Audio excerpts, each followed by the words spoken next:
ہمارے علماء ہو کبھی درپیش جو کوئی مسئلہ پوچھ لیں حاضر ہوں ہم ان کی بارگاہ۔ الحمدللہ رب العالمین والصلاة والسلام علی خاتم النبیین اما بعد فاعوذ باللہ من الشیطان الرجیم بسم اللہ الرحمن الرحیم الصلاة والسلام علیک یا رسول اللہ وعلی آلک واصحابک یا حبیب اللہ الصلاة والسلام علیک یا نبی اللہ وعلی آلک واصحابک یا نور اللہ۔ مدنی چینل کے ناظرین، پروگرام دارالافتاء اہل سنت میں آپ کو خوش آمدید کہتے ہیں۔ اللہ رب العالمین ہم سب کو دین اسلام کے احکامات سیکھ کر سمجھ کر ان پر عمل پیرا ہونے کی توفیق عطا فرمائے۔ ہمارے پیارے نبی صلی اللہ تعالی علیہ وآلہ وسلم کا فرمان عظمت علی شان، جو شخص مجھ پر 1000 مرتبہ ایک دن میں درود پڑھے وہ اس وقت تک مرے گا نہیں جب تک جنت میں اپنا ٹھکانہ نہ دیکھ لے۔ صلو علی الحبیب صلی اللہ تعالی علی محمد صلی اللہ علیہ وآلہ وسلم۔ ناظرین کرام، آپ کے سوالات جو اس پروگرام میں براہ راست ہمیں موصول ہوں گے انشاءاللہ ان کو شامل کریں گے۔ SMS بھی آپ کر سکتے ہیں۔ آج میں ہمارے ساتھ مفتی محمد حسن رضا اتاری صاحب یہ موجود ہیں، ان کو خوش آمدید کہتے ہیں۔ کیسے مزاج گرامی آپ؟ ماشاء اللہ۔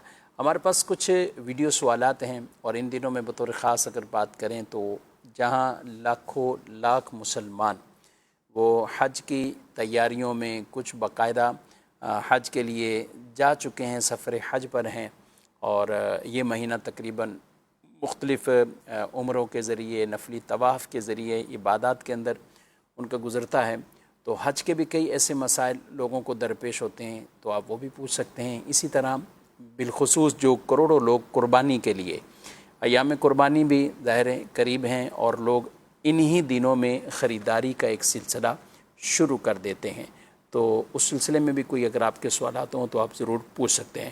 مفتی صاحب، ایک بات ہے، اب جانور کو لینے کے لیے جاتے ہیں تو ان دنوں میں بطور خاص ایک بڑا مسئلہ ہوتا ہے، وزن کر کے جانور کو بیچا جا رہا ہوتا ہے، اور لوگ پوچھ رہے ہوتے ہیں کہ یہ وزن کر کے جانور یہ خرید و فروخت ٹھیک ہے؟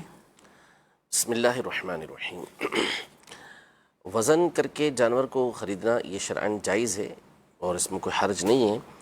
اصل یہ ہے کہ پہلے عام طور پہ ایسا ہوتا تھا کہ بعض اوقات جو ہے وہ وزن صحیح طور پر ہو نہیں پاتا تھا، تو بعض فقہاء کرام نے منع فرما دیا کہ اس طرح وزن کے ذریعے خرید و فروخت نہ کی جائے، لیکن صحیح یہ ہے کہ اس میں کسی طرح کی کوئی جہالت ہوتی نہیں ہے، اور جو وزن ہوتا ہے وہ عام طور پہ پرفیکٹ ہوتا ہے، مکمل ہوتا ہے۔